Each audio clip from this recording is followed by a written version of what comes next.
The elementary school classroom in a slum. A poem written by Stephen Spender.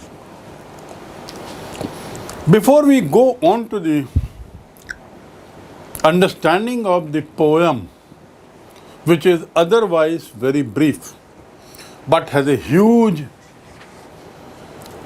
dimension, is huge in terms of its impact.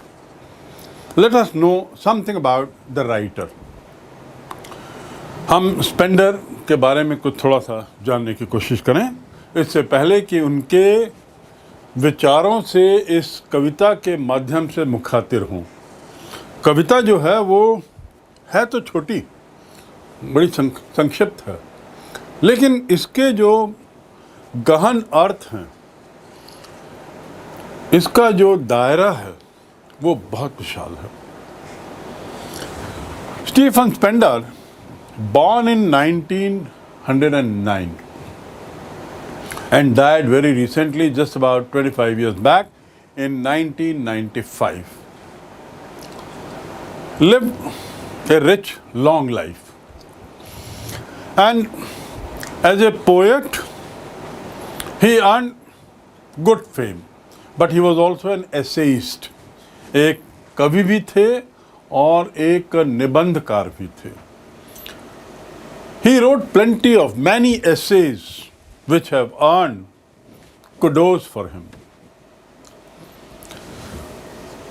So far as his life is concerned, in 1930, he went to Berlin, an English writer otherwise, from England. He left to move to Berlin in Germany. Berlin was the capital of Germany those days. वहाँ चले गए, लेकिन उससे पहले very interesting is that he was a student of University College, Oxford, one of the most renowned colleges in those days in the world, in London, University College, Oxford, जहाँ वो अध्ययन कर रहे थे. Without completing the degree, without taking the degree, he left that university, left that college, और Berlin चले गए 1930 में. That means he was not bothered about formal education. उसके लिए उनको चिंता नहीं थी कि एक पूरी डिग्री चाहिए आगे बढ़ने के लिए. But he had joined, but left it midway for different reasons, and then went to Berlin. Now there, he developed interest in politics. 1930s is the time when Germany was aggressive. 31, 32, 33 में Hitler comes to power in Germany. And Germany shows its might during these years, resulting in Second World War that starts in 1939. These years saw this gentleman Stephen Spender taking deep interest in politics and also on, you might say, other issues of the day. He was a socialist, Samajwadi विचारधारा के थे, and a pacifist. Now these are two words that you should know a bit. Greatly interested in politics, he declared himself a pacifist, यानी शांति प्रिय. He went to Berlin. Unfortunately, Berlin in those days, or Germany in those days, was the opposite of Shanti Priya Desh. So he was and Shanti Priya is called pacifist, and he was also a Samajwadi, a socialist, believing in equality for all, economic equality, social equality for everyone. So he was a firm believer in socialism, he was a firm believer in pacifism, and declared himself as a pacifist. During the course of his life, long life, he wrote several famous books based on certain issues. To start with, the Poems of Dedication. Poems of Dedication, The Creative Element, similarly, the Edge of Being, The Edge of Being, The Struggle of the Moderate, The Struggle of the Modern, The Struggle of the Modern, and World Without World. From the titles of these books, you can make out that he had a philosophical thinking and issue-based essays he wrote, or issue-based books he wrote, and some of these titles that you have seen. Now, when it comes to this particular poem, that is the elementary school classroom in a slum, in this poem, he has concentrated on the theme of injustice and also on class inequality. इस कविता में जिसका हम अध्ययन करने जा रहे हैं, इसमें उन्होंने अन्याय और सामाजिक असमानता, दैट इज कॉल्ड इनइक्वालिटी, इस पर इन्होंने प्रहार करते हुए कविता लिखी है. सामाजिक अन्याय और सामाजिक असमानता, social injustice. So this poem, and while doing so, he takes the example of classroom. हमारे आपकी समझ में ये इनजस्टिस और अन्याय की बात आए, इसके लिए उन्होंने क्लासरूम के दृश्य को लिया है. और क्लासरूम के दृश्य में क्लासरूम के अंदर के बच्चों के माध्यम से उन्होंने सामाजिक अन्याय और सामाजिक असमानता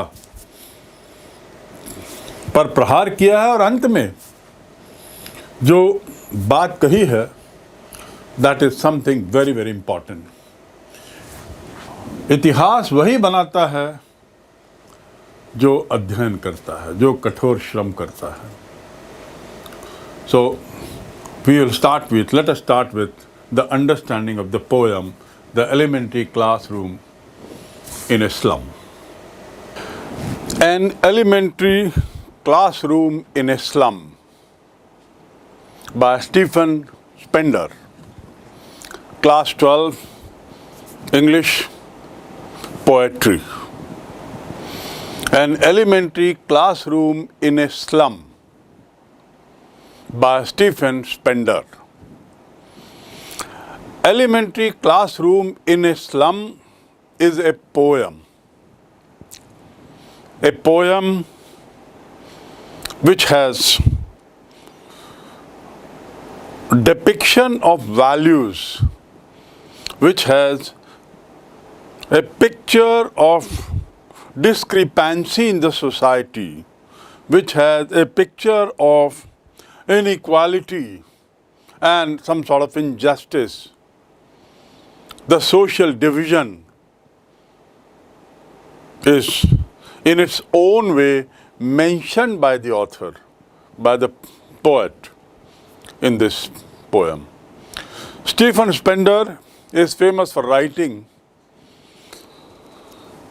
such poems, such literature, which speaks in volumes about society, its vagaries, the way society functions, and so on and so forth. Here in this poem, which is basically in 4 parts, we will learn classroom, how it reflects a society in the larger perspective. The author takes the classroom as a place of discussion supposed to be exemplifying the society in a large scale, in a larger phenomenon.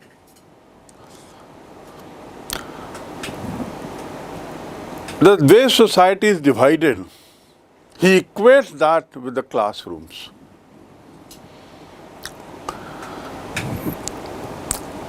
Note the topic. It is an elementary school, first of all. An elementary school means a school where basics are taught. School at a very small level, lower level, maybe primary classes and so on. Elementary. Elementary means what? Basic. The elementaries of grammar must be taught. He has a very elementary knowledge of mathematics, very basic knowledge of mathematics, very fundamental knowledge of mathematics, not beyond. Basic आधारभूत ज्ञान, सामान्य ज्ञान उसको है, उससे ज़्यादा नहीं. सो इस कविता में एक एलिमेंट्री स्कूल के क्लासरूम का दृश्य है और note this point that this elementary school classroom is located in a slum area. Slum मतलब झुग्गी झोपड़ी वाला एरिया. SLUM slum यानी बहुत ही पिछड़ा हुआ इलाका है. स्लम जहाँ पर अत्यधिक दरिद्र लोग रहते हैं, अव्यवस्थित तरीके से रहते हैं, अनऑर्गेनाइज तरीके से रहते हैं, कोई सुविधाएं उनको ऐसी पीने के पानी की या स्वास्थ्य की या ड्रेनेज सिस्टम की ऐसी विशेष कुछ रहती नहीं जो वास्तव में जिस स्लम की हम बात करते हैं.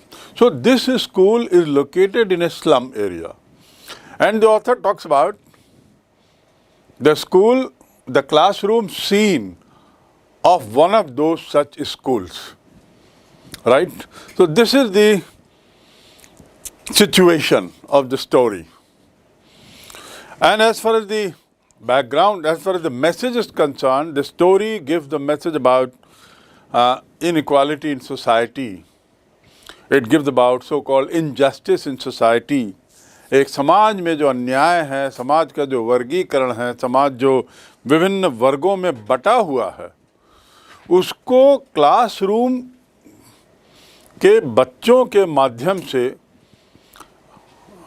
कवि ने उकेरा है. So now we start with the first part of this story, this poem, elementary school classroom in a slum. The lines are far, far from gusty waves, far, far from gusty waves, these children's faces like rootless weeds. Rootless weeds मतलब निर्मूल, weeds यानी घास फूस,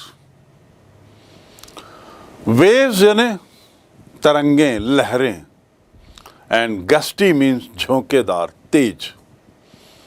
Gusty means Tej, झोंकेदार. So I come to the line, far, far from gusty waves, दूर, बहुत दूर, झोंकेदार, दूर, बहुत दूर. Gusty waves, these children's faces, चेहरे. और देखिए चिल्ड्रन में एपोस्ट्रॉफी लगा हुआ है, चिल्ड्रंस, बच्चों का. एपोस्ट्रॉफी मीन्स का या के या की, और चिल्ड्रन बहुवचन है तो बच्चों का, उसके बाद एपोस्ट्रॉफी और उसके बाद एस. इसका मतलब होता है का या के या की, यदि एपोस्ट्रॉफी एस है तो. तो यहाँ पर far far from gusty waves, these childrens faces like rootless weeds. Rootless weeds मतलब निर्मूल, जिनकी जड़ ना हो, ऐसे घास फूस की तरह ऐसे वीड्स की तरह, घास फूस की तरह। The hair torn around their pallor, the hair torn around their pallor. Hair, बाल जो हैं वो उनके बिखरे हुए हैं। टॉर्न मतलब फैले हुए, अस्त व्यस्त। टॉर्न मतलब अस्त व्यस्त। Tear, tore, torn. Tear, tore, torn.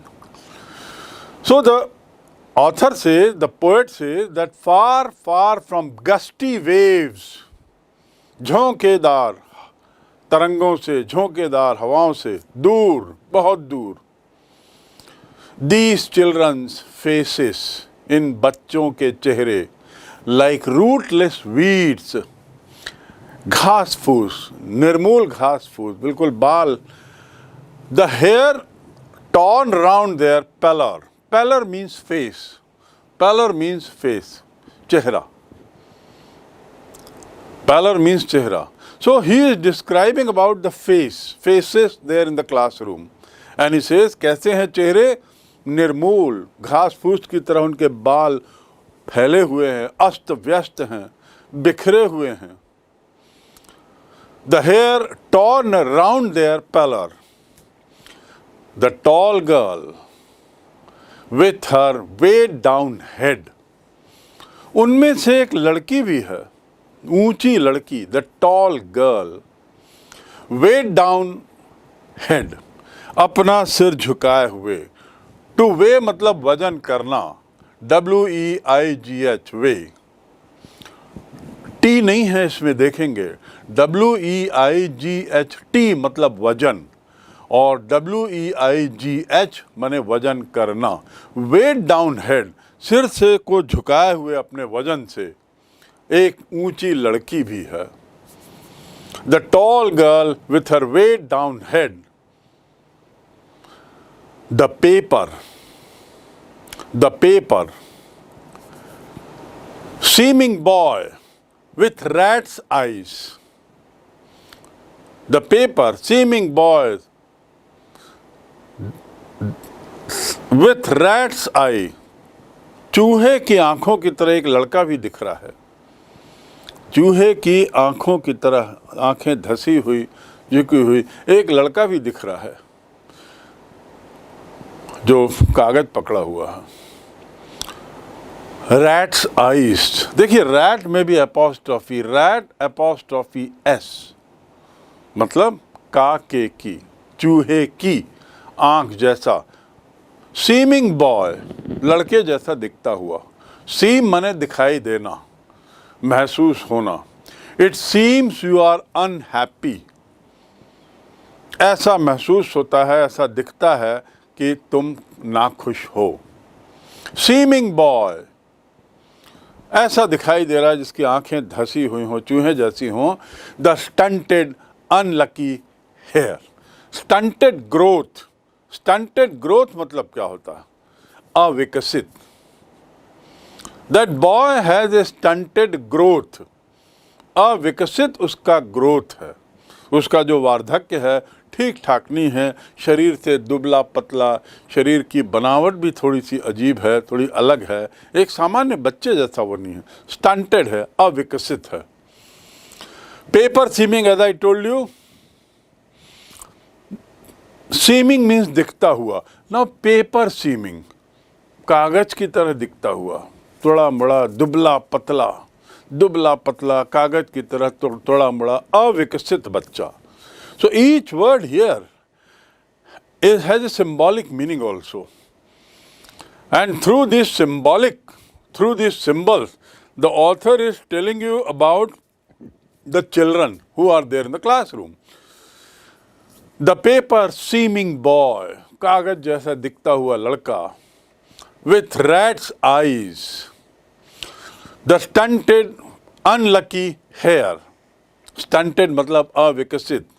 Unlucky hair mean उसके बाल जो हैं वो फैले हुए हैं, अस्त व्यस्त हैं।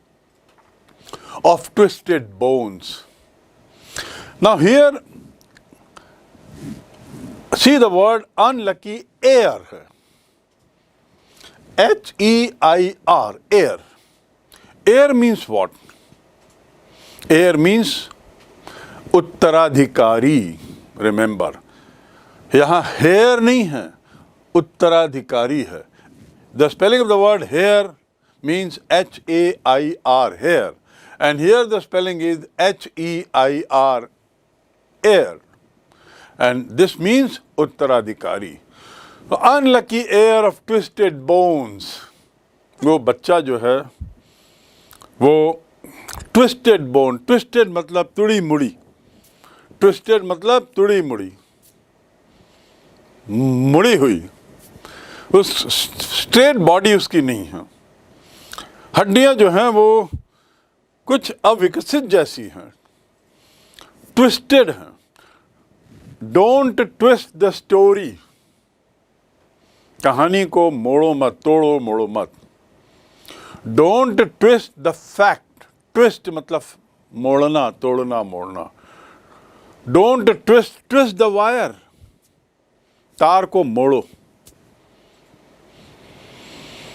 You are good at twisting the facts, तुम सच्चाई को तोड़ने मरोड़ने में बड़े माहिर हो। You are good at twisting the fact. So twisted bones,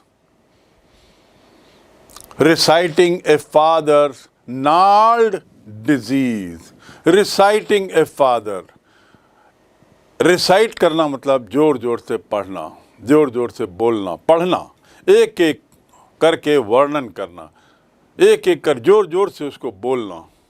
gnarled मतलब गांठदार, G-N-A-R-L-E-D, गान, नाल मीन्स गांठ बांधना और gnarled means गांठदार। So each of these lines have quite a good number of words used here by the author to describe the look of the children inside the class. And he is taking one simile after another, one example after another. Talks about paper seeming boy. Talks about twisted bones, reciting a gnarled disease. Gnarled disease माने बीमारी, और gnarled as I said means गांठदार, ऐसी कुछ बीमारी थी, of twisted bones, reciting a father's gnarled disease. एक बच्चा जोर जोर से कोने में बैठा हुआ पढ़ रहा था, जोर जोर से वर्णन कर रहा था, रिसाइट कर रहा था। So you have a set of children, एक जगह वो बता रहे हैं कि कैसे बच्चों के बाल अस्त व्यस्त हैं, बिखरे हुए हैं, एक बच्चे की आंख धसी हुई है, एक बच्चा अविकसित दिख रहा है, स्टंटेड ग्रोथ, एक ऊंची बच्ची भी है, there is a tall girl also, जो सिर झुकाए अपना बैठी हुई है, और एक बच्चा वहाँ कोने में जोर जोर से कुछ पढ़ रहा है, कुछ वर्णन कर रहा है।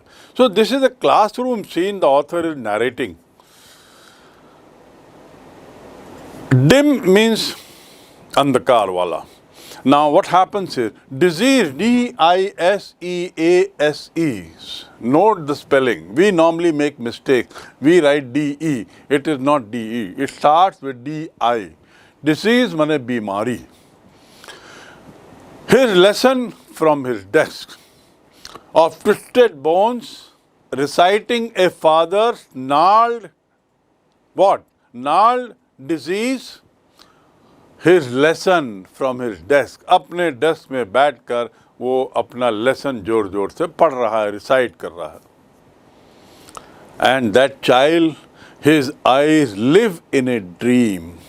वो बच्चा छोटा है, उसकी आंखों में चमक है, ऐसा लग रहा है कि कुछ सपना उसके मन में है, चेहरे से दिखता है कि वो कुछ he has a dream, कि उसके कुछ स्वप्न हैं. One unnoted, sweet and young. At the back of the dim class, class के पीछे, dim मने अंधकार नुमा. The school is in a slum, and that also is elementary school, जहाँ पर और कम ध्यान दिया जाता है वहाँ के रख रखाव को, वहाँ की सुविधाओं को. तो elementary school classroom in a slum, वहाँ पर कक्षा में थोड़ा अंधकार भी है। डिम माने एकदम अंधकार, मतलब not dark but light is very low, there is very less light, sunlight coming, कह सकते हैं मध्यम रोशनी वाला, यू कैन से मध्यम रोशनी वाला, रोशनी कम आ रही है। वहाँ पर what is happening is his eyes live in a dream of squirrels game. एक स्क्विरल मने क्या होता है? स्क्विरल मने गिलहरी, गिलहरी के खेल के बारे में वो सोच रहा है। In tree room, tree room पेड़ में जो कमरे उनके बने हुए हैं उसमें, उसके बारे में वो सोच रहा है। Other than this, so it's a narration of a classroom scene where children of different types are doing different kinds of activities, look differently, and so that is how the author is trying to show certain examples of a classroom, right? And the words are, I repeat, gusty, झोंकेदार, तेज, rootless, root माने जड़, less माने बिना, बिना जड़ का, weeds means grass, सूखी घास, जंगली घास, जंगली घास फूस, weed, you know in A carpet grass, आपने देखा होगा कारपेट ग्रास, कारपेट ग्रास में जो जंगली आ जाता है उसको वीड्स कहते हैं, तो वीड्स को निकाल दिया जाता है। टॉर्न मतलब बिखरा हुआ, tear, tore, torn. Pallor means face, similarly stunted means अविकसित, and as I said paper seeming, कागज जैसा दिखता हुआ, सीम मीन्स दिखाई देना। You seem to be very happy today, तुम आज बहुत खुश दिख रहे हो। लेकिन यहाँ पर उसका मतलब क्या है? पेपर सीमिंग मतलब कागज जैसा दुबला पतला, फड़फड़ाता हुआ, बहुत पतला दुबला। He is talking about a child. Reciting, जोर जोर से वर्णन करना, to recite, let us recite a poem today, reciting. And gnarl means गांठदार, डिम मीन्स मध्यम रोशनी वाला।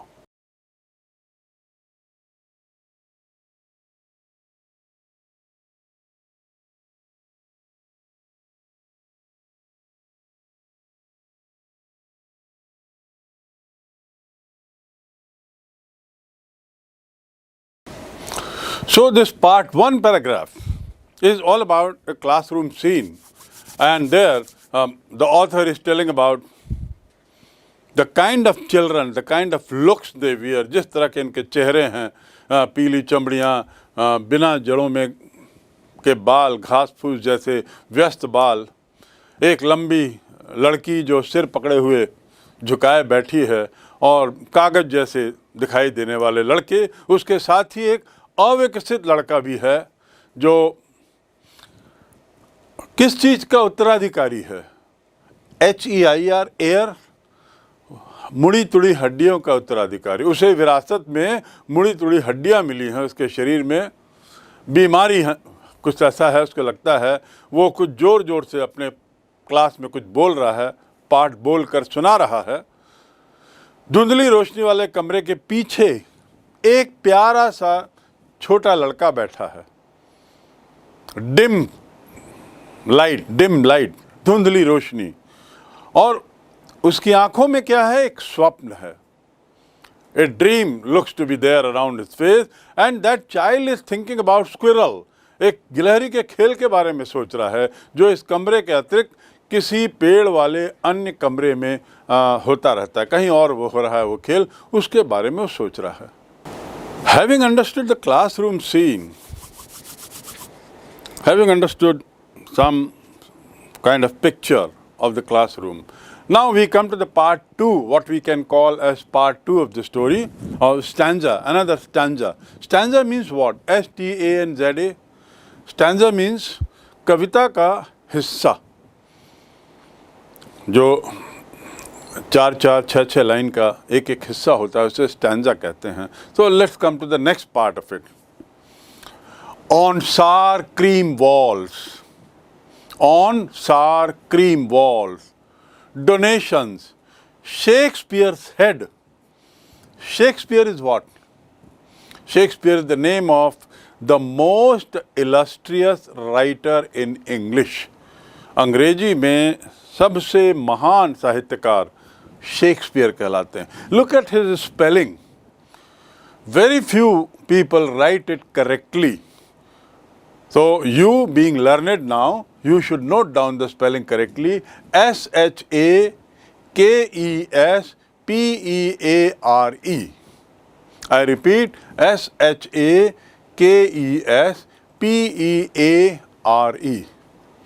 Shakespeare, famous for Macbeth, Julius Caesar, and many other writings.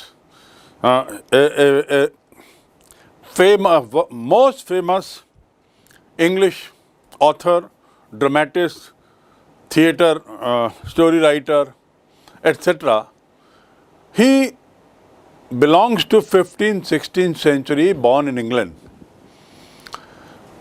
उसका नाम ना से अगेन एपोस्ट्रोफी एस का, शेक्सपियर का सिर ऑन सार क्रीम, सार मने थोड़ा कड़ुआ, सार means kadua, on sour cream walls. Now here what does it mean? Sour cream wall means, sour cream walls थोड़ा सा क्रीमी कलर का की जो दीवार थोड़ी दिख रही है। डोनेशंस मतलब दान, डोनेशन मीन्स दान। Cloudless at dawn, civilized dome riding all cities. This is the narration from the window of the classroom. जो दीवालें हैं उसकी क्रीम कलर की दीवालें हैं, उसमें कुछ लिखा हुआ है, शेक्सपियर की फ़ोटो है, डोनेशन के बारे में कुछ लिखा हुआ है। Cloudless at dawn, now see the line, cloudless बिना बादल के, dawn means early morning, civilized dome riding all cities. Civilized dome, dome एक ऐसा स्ट्रक्चर जो गोलाकार होता है। ये भवन कला का एक नमूना होता है जो यूरोप के लोग बहुत यूज़ करते हैं। डोम हर स्ट्रक्चर के ऊपर, खासकर विशाल स्ट्रक्चर में एक डोम जरूर बनाते हैं, तो गुंबद जिसे हिंदी में कहते हैं गुंबद। So cloudless at dawn, civilized dome riding all cities. सब शहरों के ऊपर, राइड करना मतलब चढ़ना, riding all cities, belled, flowery, Tyrolese Valley, open-handed map. Tyrolese Valley means what? घाटी, Tyrolese की घाटी। open-handed map, खुला नक्शा, awarding the world its world. So he is describing here the scenic, the picture of the classroom scene as such, the walls. Children, these windows, not this map, their world. Children, these windows, not this map, their world. This map means a map was drawn on the classroom. Shakespeare's picture was there. Few other things. The wall was also there. पीली मिट्टी की दीवार. As I said, sour creamy wall. Or the wall also has Shakespeare's picture, which was given in donation, that was donated. At the same time, सूर्योदय के समय का स्वच्छ आकाश का चित्र भी वहाँ जो लगा था, सभी शहरों पर छाया हुआ सभ्यता का गुंबद वहाँ गिफ्ट के रूप में था. गुंबद, डोम एज आई सेड. और उसके साथ ही टायरोलिस घाटी, मैंने बताया टायरोलिस इज घाटी इज इन ऑस्ट्रिया. टायरोलिस घाटी, Tyrolese valley is in Austria. Austria is the country of Europe. The capital of Austria is Vienna, VIENNA, Vienna. So There are so many things lying there in the classroom, along the wall, over the wall. And the wall also is wearing a very funny, a peculiar creamy color. भद्दी थी दीवाल, दीवालों में कुछ कुछ कुछ कुछ लिखा हुआ था, और वहाँ कुछ गिफ्ट भी थे, डोनेशंस थे जो दान में मिले थे या उपहार में मिले थे, गिफ्ट के रूप में मिले थे, तो उनको वहाँ रखा हुआ था, जिसमें शेक्सपियर की फ़ोटो थी, उसमें शहरों के ऊपर एक गुंबद का दृश्य वाला चित्र था, अर्ली मॉर्निंग का सीन था, सूर्योदय के समय का स्वच्छ आकाश का दृश्य था. Beautiful picture that was. Clean sky, and it has a dawn, scene of a dawn, Suryoday. Dawn means Suryoday, and dusk means Suryast. D-U-S-K, dusk means Suryast. सूर्य के उतरने का जो समय है शाम को, उसे सूर्यास्त कहते हैं, और अंग्रेजी में डस्ट. और सूर्य के उदय के समय को सूर्योदय. सो सूर्योदय इज डॉन, उसका भी चित्र वहाँ था.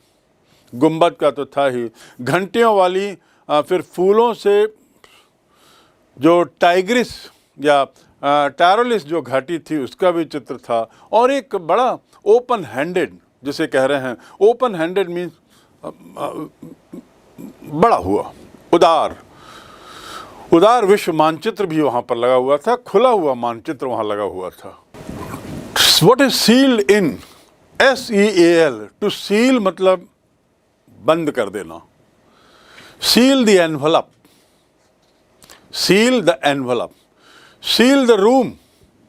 जब नगर निगम के अधिकारी किसी कारण से किसी दुकान को बंद करते हैं,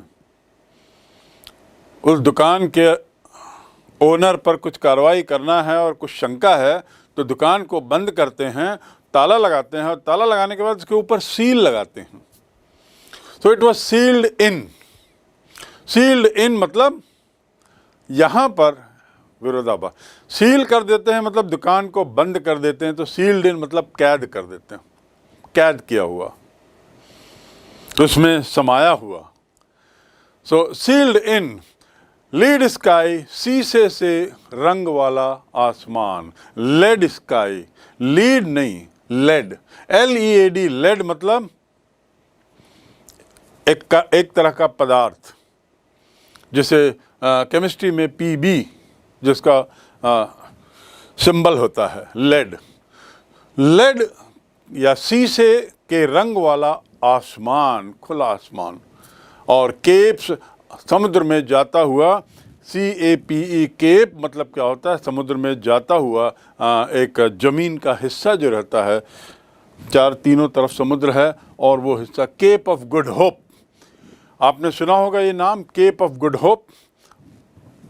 अफ्रीका के नीचे वो जगह है, प्रसिद्ध जगह, जो भारत यात्रा, भारत की खोज के दौरान पश्चिमी यूरोप के जो यात्री थे उनके लिए बहुत महत्वपूर्ण जगह थी, केप ऑफ गुड होप, क्योंकि वहाँ वो हॉल्ट करते थे, वहाँ से फिर वो अपनी दिशा बदलते थे.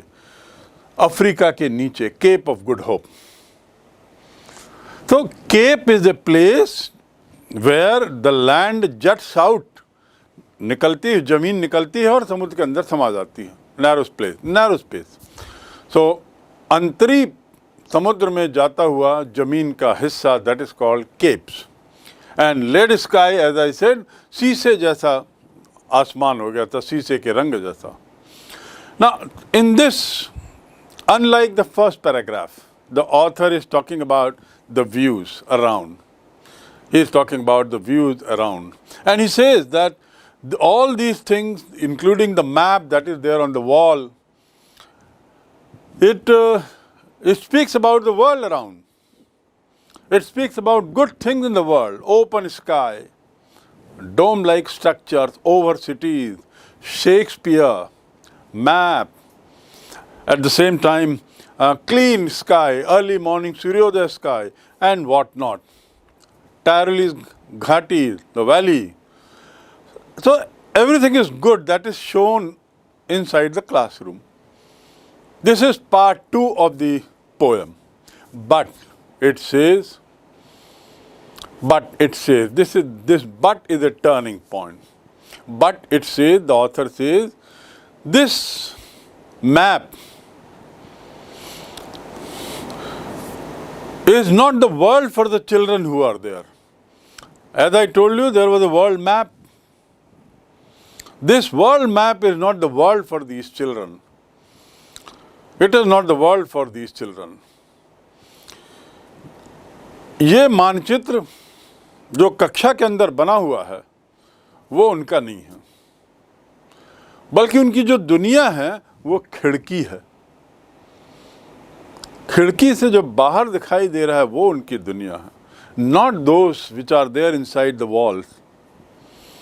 इन बच्चों के लिए मानचित्र दुनिया नहीं, बल्कि ये खिड़कियां उनकी दुनिया हैं। The world is seen through those Windows. And then author narrates certain more things. He takes a different turn in writing. After narrating about the children in the classroom, their condition, after speaking about the walls around and saying that it is beautiful, he comments that unfortunately for the children inside this classroom, the world is not this beautiful map. The world is not what is shown in the wall, but the world is something that they see through the windows. उनके लिए तो दुनिया वो है जो खिड़कियों से उनको दिखाई दे रही है। और कैसी दुनिया? धुंध से लिखी हुई एक सकरी गली जो एक तरीके से आकाश से बंद है, नदियाँ अंतरिक्ष तारों से बहुत दूर है। The author says कि इनकी दुनिया तो बिल्कुल अलग है। Their world is different, where all their future is not clear, is written, which is not clear. A narrow passage, which is closed at the end. The sky, by the sky, and a world which is far, far away from the way valleys, far, far away from the rivers, far, far away from these beautiful stars. That is what the author has to say. And so their world is different from what the world is reflected inside the walls, on the walls of the classroom.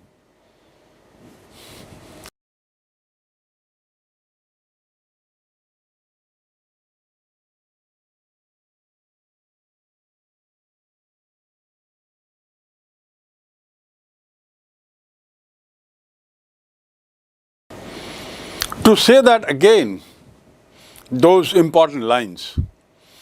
Children, these windows, and not this map, their world.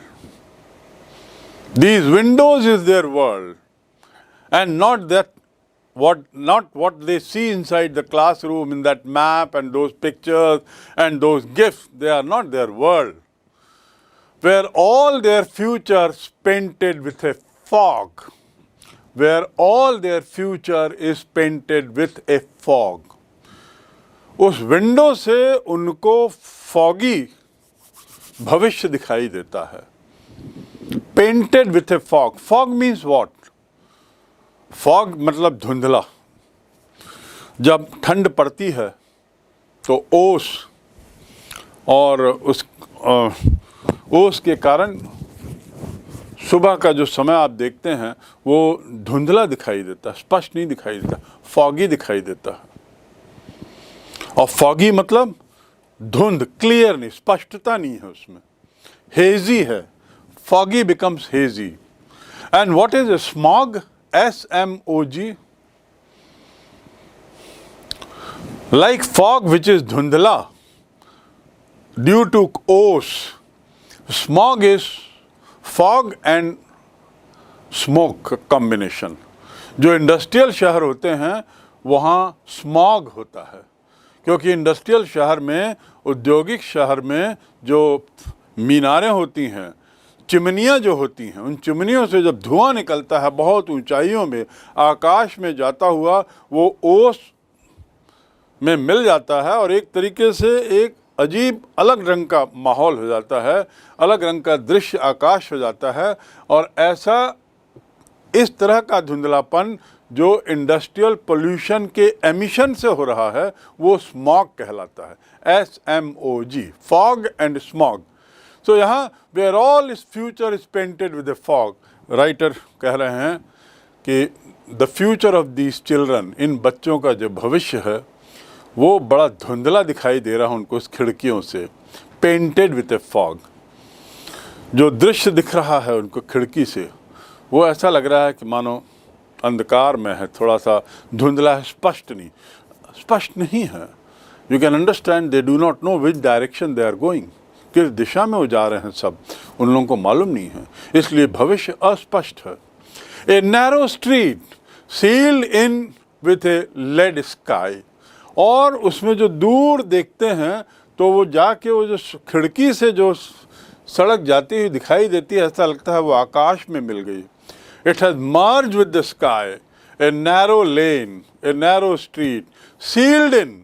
As I said, sealed in means कैद हो जाना, उसके control में आ जाना। A narrow street sealed in with a lead sky, far, far from rivers, far, far from capes, far, far from stars of words. The stars of words means what? Stars of words means those words of appreciation